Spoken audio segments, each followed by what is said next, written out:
Good morning, everyone, and welcome to the second season of Belle's OT Corner.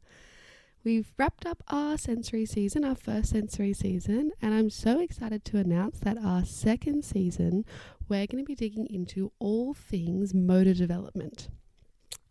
All the bits and pieces that come into when we consider what our gross motor and our fine motor skills are. Now, for this season, what I'm envisioning, instead of just going into these are the motor skills and these are what we can do to build the motor skills, I actually want to take that bigger picture look and look at what, same as we did with our sensory season, look at what some of those building blocks are. When we talk about our motor development, what might be some of the things that could be impacting upon, or what are some of the skills that we need, particularly when we start to think about some of these more complex motor movements that we might have to do. So what I thought I'd do today is it's going to be a short and sweet episode. I mean, I say that sometimes and then the episode ends up dragging out longer, but we'll see how we go. I'm hoping a nice short and sweet episode that's going to just give you a bit of an overview into what we're going to be talking about through this season. And then next week, so you only have to wait 1 week this time, guys. Next week, I'm going to release the first episode where we get into some more of the nitty-gritty bits and pieces.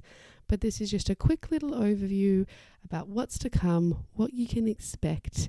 And if you then have any questions that trigger from this, send them my way and I'll make sure I incorporate them into the rest of the season.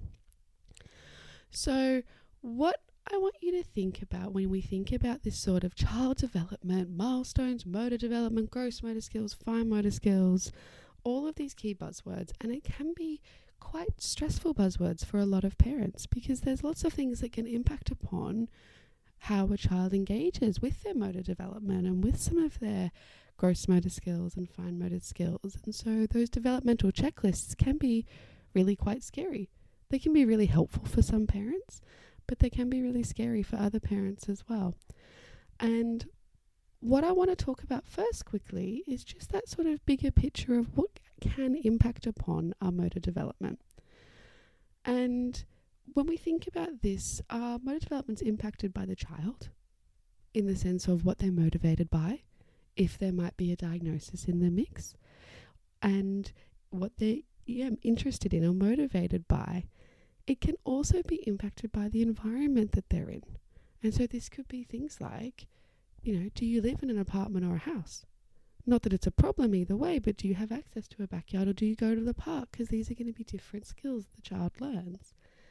And wherever you live, we then just look about, okay, so how can we tweak that environment? How can we set up that space to allow the child the possibility to start to explore what they're interested in?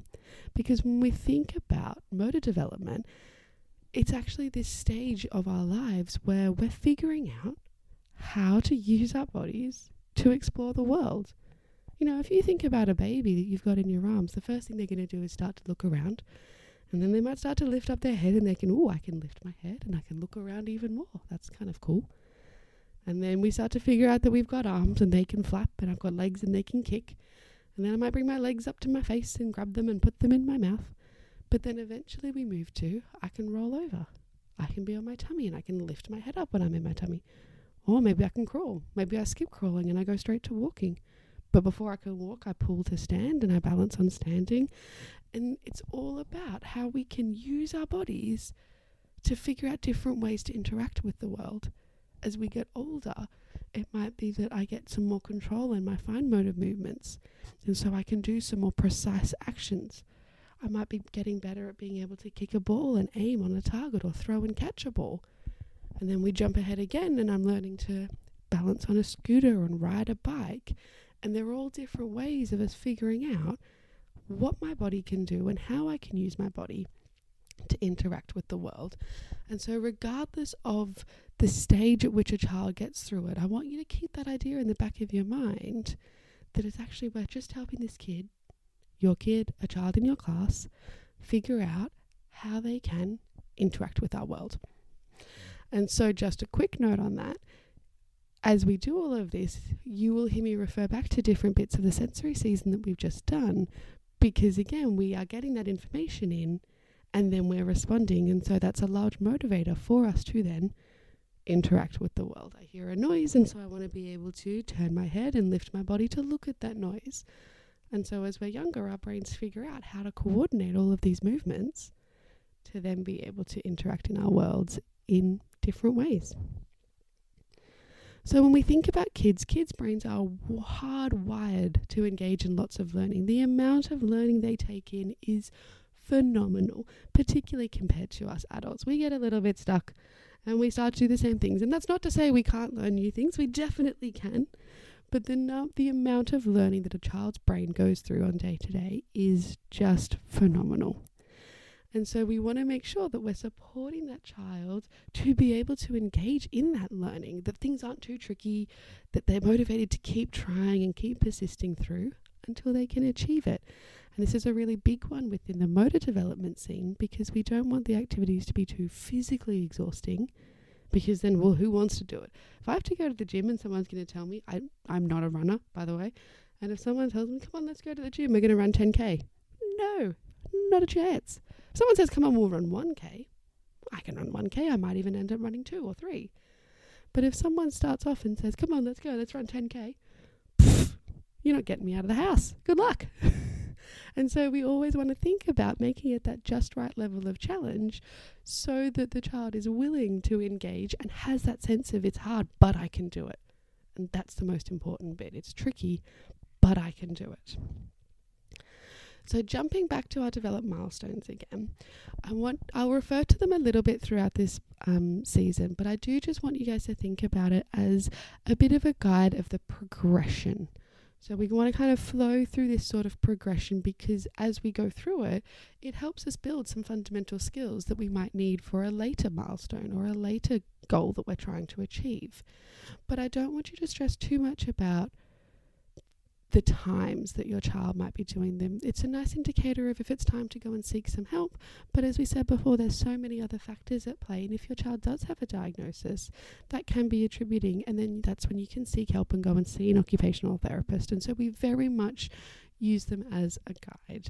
If you are seeing your child is a little bit delayed, that's when you can then go and seek some help to be able to get the right bits of guidance for how you can tweak different bits and pieces to support your child to build those skills. But it's not something that it must be within these 2 months. We must tick this one. If it's a month later, if it's 2 months later, 3 months later, it's okay. We just want to help that continued progression and that continued exploring and learning.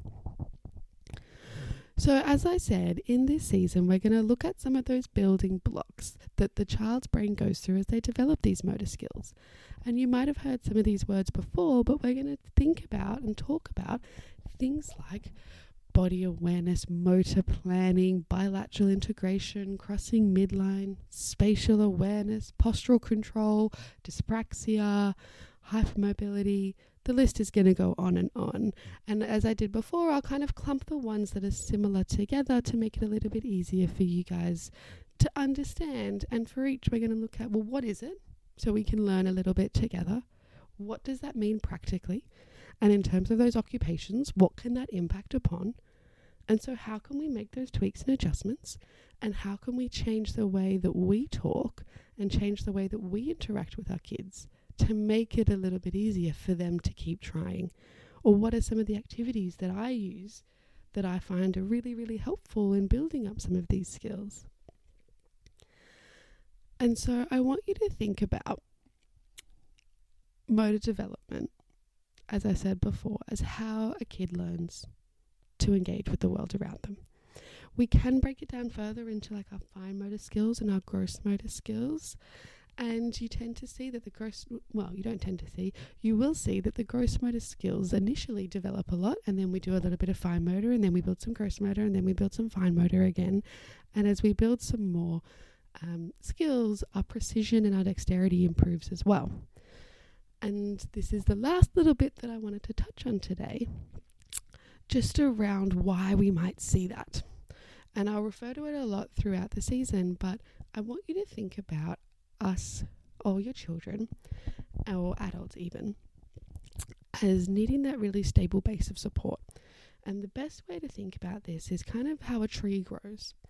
And so as a tree grows, the first thing that happens is it builds a really nice strong trunk. It grows straight up. It has, small branches, they're there. but they're not those big luscious branches you see in those trees that are hundreds and hundreds of years old. First, they need that really, really stable trunk that's going to hold them up. It might wobble in the wind, but it's going to be nice and secure.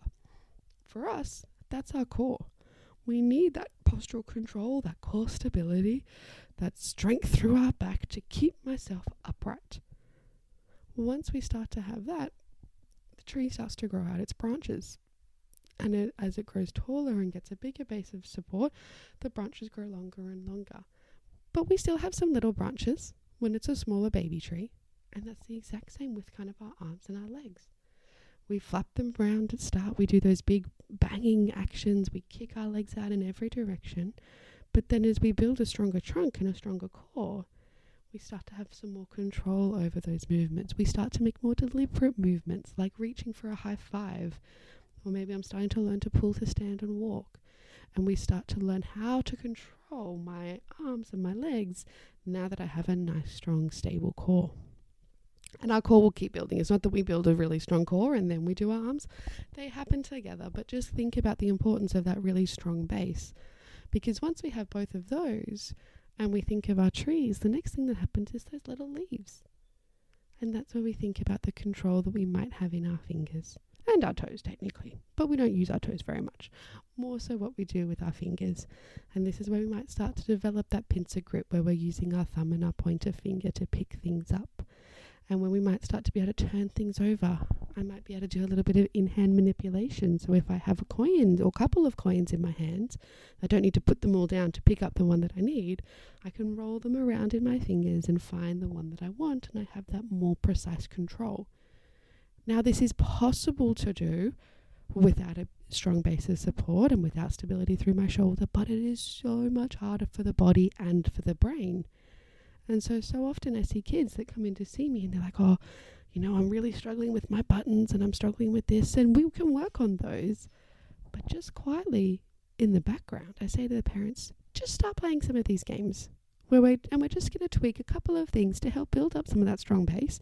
We are still going to practice the activity itself, but we're just going to help the brain start to get a little bit of that stronger base of support, a little bit more confidence in what it's doing, so that we can then be able to do some of those fine motor tasks a little bit easier. And it's not going to be as exhausting for both our muscles and also our brain to do, because as soon as things are exhausting, as I said before with the 10K, no one wants to do it. And as much as kids are learners and they, are incredibly persistent and incredibly resilient, there is a point where things get too hard. There is a point where their brain just has enough, and there is a point where they get physically exhausted. And that's okay. And that's where we can then help and work with them to build up some of that strength and help them be in a position where they can manage the task that they're trying to do.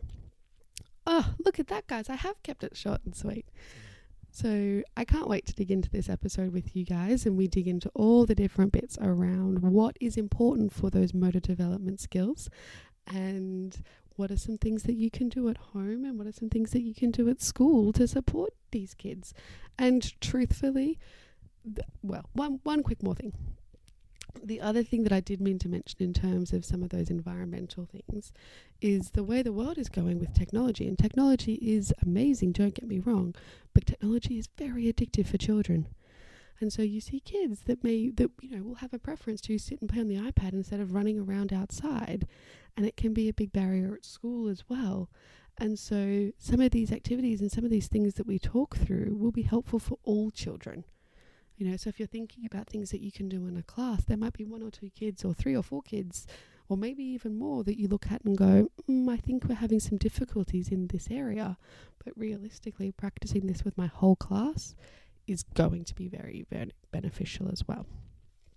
Alrighty, that's it from me, guys. I cannot wait to chat with you guys next week for our first really for our first nitty-gritty. I was about to say itty-bitty. For our first nitty-gritty episode about all these components of our motor development. I hope you all have a great week, and we'll chat soon. Bye, guys.